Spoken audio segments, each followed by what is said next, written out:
ঝুন্টিলে ঝুন্টিবি অছি জগার হাত মু পুনি উঠিবি মু ক্ষেত্র জীবি মু ক্ষেত্র জীবি। जय जय श्री जगन्नाथ। भगवान श्री श्री जगन्नाथंकर पवित्र पुरुषोत्तम क्षेत्र रे न्यूज 7 जो अभिनव कार्यक्रम मु क्षेत्र जीवी रे एबे आमे पहुँची सारीचे महाप्रभुंकर सही प्रख्यात श्वेतगंगा तीर्थ रे।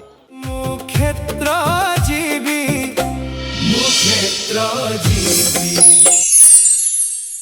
कहला गंगार धारे को फिटी श्वेत गंगा जे नाम अछि। ए गंगार गोटे धार फिटी श्वेत गंगा बोली कह जाए। ये होचंते पंचतीर्थ मध्य प्रख्यात तीर्थ पुष्करिणी। ये तीर्थ हूँ गोटे एभली तीर्थ जो तीर्थ कि गंगा स्नान फल ये मिले। कथा अच्छी सत्य जुगरे श्वेतराजा नामक जड़े राजा शासन करुले। समय गोटे अकाल समय आसला अनेक जन माने जो जन समाज रे अनेक सब होती मृत्युवरण कले अकाल मृत्यु है। चिंतित होले श्वेतराजा शेष पर्यायर ये गोटे यज्ञ करते। आज से विराट पुष्करिणी भाव में आम आखि आगे अच्छा। तेणु ये जो स्थान रे श्वेतराजा यज्ञ कले से यज्ञ भितर गंगांकर आविर्भाव होता बोली किंवदंती अच्छी। तो गंगांकर आविर्भाव होता बोली ये होचंती प्रख्यात श्वेत गंगा एवं श्वेत माधव मध्य ये अच्छा। कारण श्वेत माधवंकर मंदिर भी रही। श्वेत माधव मत्स्य माधव एवं श्वेत गंगा तीर्थ मुक्तिशिला एवं नवग्रह मध्य पूजा पाउछंती जहाँकि गोटे द्वार देश रे एवं मुक्तेश्वर महादेव मध्य रही। ये भाव अनेक प्रकार रही बटवृक्ष रही जहाँकि से प्राचीन वृक्ष मध्य श्वेतगंगार तीर्थ रे हरिदासंकर शिष्या सची देवी सी आसी वृंदावन देखा नहीं तापरे आसिले सार्वभौम भट्टाचार्य थांती तांकर परे जी कि सचीदेवी आसी इठी गोटे मठरे थिले। जेहेतु तीर्थव्रत करी श्रीक्षेत्र रही आसिले से थिबा समय गोटे तीर्थ पड़ा गंगार बारुणी स्नान। गंगार बारुणी स्नान जोगरे जहाँकि टिके दर्शन करने चिंता कले गंगा दर्शन करेंगे स्नान करेंगे। कौन प्रकार ये देवतांकर सेवा छाड़ी जीवार कौन उपाय भी ना। बड़ द्वंद्व सचीदेवी से पड़ी।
रात्र गोटे जहाँकि जगन्नाथ महाप्रभु स्वप्नादेश हेले जे सचीदेवी तमें गंगा कहीं जीव तुम सम्मुख भाग जो पोखरी अच्छी से पुष्करिणी रे स्नान कर गंगा से आसिक आविर्भाव हे।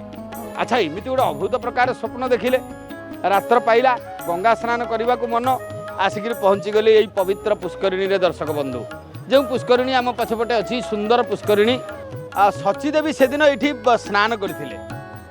से स्नान करने पर हठात देखिले जे स्नान जलू जो बुड़िकी उठी से पहुँचले महाप्रभु श्री जगन्नाथंकर श्रीमंदिर पोखरिया गर्भगृह हठात आश्चर्य होगले शचीदेवी सकाळ पाइला ये होती भोर भोर से तो बुड़ी थे ये पोखरिया भितर अच्छा महाप्रभुंर जगन्नाथ महाप्रभुंर जय विजय द्वार खोलिला कलाहाट द्वार खोलिला भितर होती जड़े सन्यासी की देखी समस्ते चोरणी बोली कहले चोरणीर आख्या पाइले एवं चोरणी भाव में दंड विधान व्यवस्था करागला जगन्नाथ महाप्रभु ये बड़ विचित्र आज्ञा सबु से जीवंत देवता सब जीवंत लीला करती तत्कालीन गजपति महाराज को पुणी स्वप्नादेश ही कहले जो होती सन्यासिनी जनक पोखरिया होती पहुँची थे मुझे गंगा स्नान करने आनी कारण मो पादर गंगा बाहरी तेणु से पोखरिया स्नान कर देखिले जे समस्ते सीटी स्नान कर अभूत प्रकार से कथा को आम वर्णना करें जहाँ भाव होती पूर्व कालू होती लिपिबद्ध होकर अच्छी तेणु यही प्रकार कथा को नहीं ता परवर्ती पर्याय से गंगा को आविर्भाव कर गंगार स्नान करते बोली शचीदेवी ना गोटे मठ गजपति महाराज स्थान दे प्रतिष्ठित करेले आज भी से मठ अच्छी गंगा माता मठ होकर आपण मैंने समस्ते देखिए श्रीक्षेत्र को आसिले श्रीमंदिर को जाऊँच दर्शक बंधु आउ गोटे बड़ कथा अच्छी भितर जगन्नाथ महाप्रभु को जी दर्शन करने को जामती कौन भी भक्त ना ता पादरे निर्माल्य महाप्रसाद न बाजी कारण जितेबले आम आनंद बजार को जीवा निश्चित भाव में आम पादरे बाजो तर सन्देह ना एवं श्वेत गंगार आसी पाद धोइले महाप्रसादंकर जो दोष पाद बाजिक आम पाखे से दोष थाए से खंडित हुए आज से संस्कृति विलुप्त हो गला